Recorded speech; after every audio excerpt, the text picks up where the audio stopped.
Our new Foreign Minister has this weekend called on the West to heal its rift with Islam. Bob Carr says recent events in Afghanistan are troubling signs about the growing divide between the two cultures. Our next three guests have had feet at one time or another in both camps. They grew up in Christian, or at least nominally Christian households, but as adults they decided to convert to Islam. So what prompted the switch? Susan Carland is a lecturer at Monash University in Melbourne. David Stanley is an electrician from Sydney, and Stacey Mohammed is a 25-year-old mum from Brisbane. Good morning to you all, and thanks for joining us. Good morning. Susan, if I can start with you, what prompted your decision to convert to Islam? I think I was a teenager when I became Muslim, and I think it was when I was a teenager I started just to have big questions about life, the universe and everything, and I started to explore lots of different answers to those questions, and much to my surprise, Islam seemed to be the one that continually came back to me with the answers that made the most sense to me. So eventually, yeah, when I was 19, I decided to convert. You say you were nominally Christian beforehand. Was your faith always a strong part of your life? Yeah, absolutely. I knew that I always believed in God, and I was raised in a household where we did go to church and those sort of things. And so it was always a very big part of my life and always a very positive part of my life. But I think when I was in my teens, I just started to wonder if I believed what I did because I thought it was true, or if it's just what I'd been raised to believe. And that's what sort of prompted the outward exploration, I guess. Mm. OK, this is really interesting. David, describe your life before you converted to Islam. Typical young Aussie guy. Used to go out and, drink, smoke, have fun, just do crazy things. Also, I used to be quite a racist. Yeah, right. Yeah, and I didn't like Muslims at all. What did you know about Muslims before you became what I thought I knew about Muslims? OK, so firstly, what I thought of Islam is I actually thought Islam was a place, and Muslims came from this place, and they hated everyone, and whoever wasn't a Muslim, I thought they wanted to convert them, and that was it. They're all from Islamabad.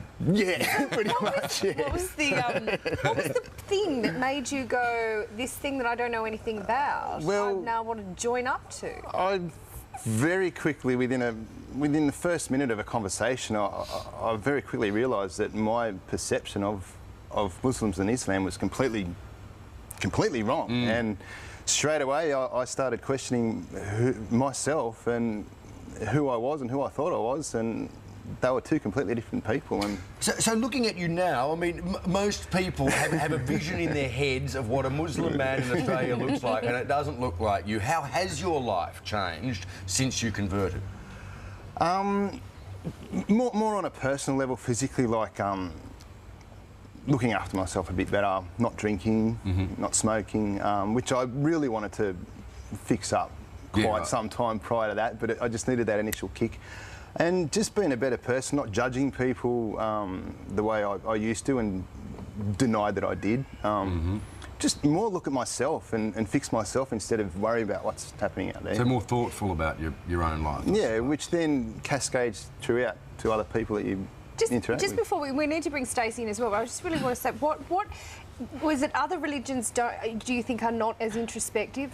There's obviously not as much focus on health, but they don't force you to be a better person? No, totally not. It just wasn't working for me. Yeah, like I tried, other things, and in my heart it just wasn't sitting right, I'm not saying anything wrong about them, just for me it didn't work. So Stacey, you also had what many would describe as a typically Australian upbringing.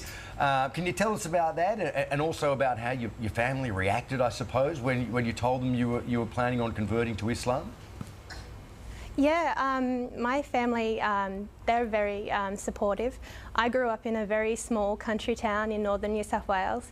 I had a great upbringing. I had a loving family. I'd say I was probably agnostic. So I didn't really tell them about my journey because it was really inner journey rather than, telling everyone about what I was thinking about doing.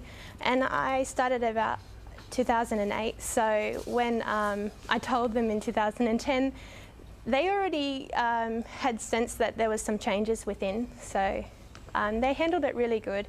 And I would say that we're probably closer now that I'm a Muslim than before. Very interesting.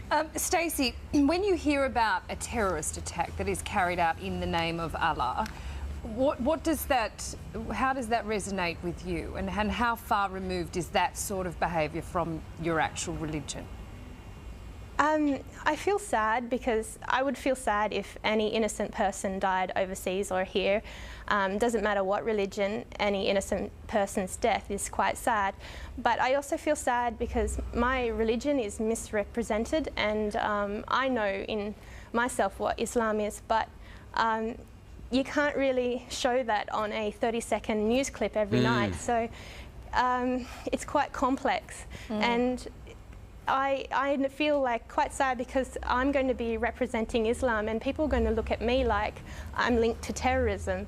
So that's not how I want my life to be and how I want my son's life to be when he grows up. So it's quite sad. It's interesting, isn't it? You know, the media and in fact the public, I think, concentrate on the excesses of a particular group of Muslims, regards to the treatment of women, for example, regards to you know, terrorist activity.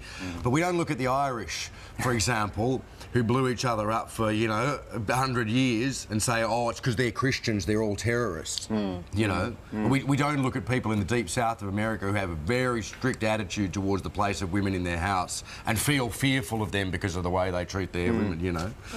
I guess it's one of those things. It's about education, isn't it? Totally. Islam did become, you know, post September 11, a religion that was not really known about and therefore feared. And then all of a sudden, it's oh wow, it's all this killing because of Islam, and so of course it's going to instill a fear into normal everyday people. I mean, you know, I think it's a discussion definitely worth having, and we'll have to have it some other time because we're out of time right now. But yeah, maybe we can discuss next time, you know, where Islam itself sits on those extremities of I guess, more a cultural thing than a religious thing, Anyway, look, thank you so much for joining us all this morning. Susan, Stacey, David, thank you very much. Lovely to have your company. Thank you.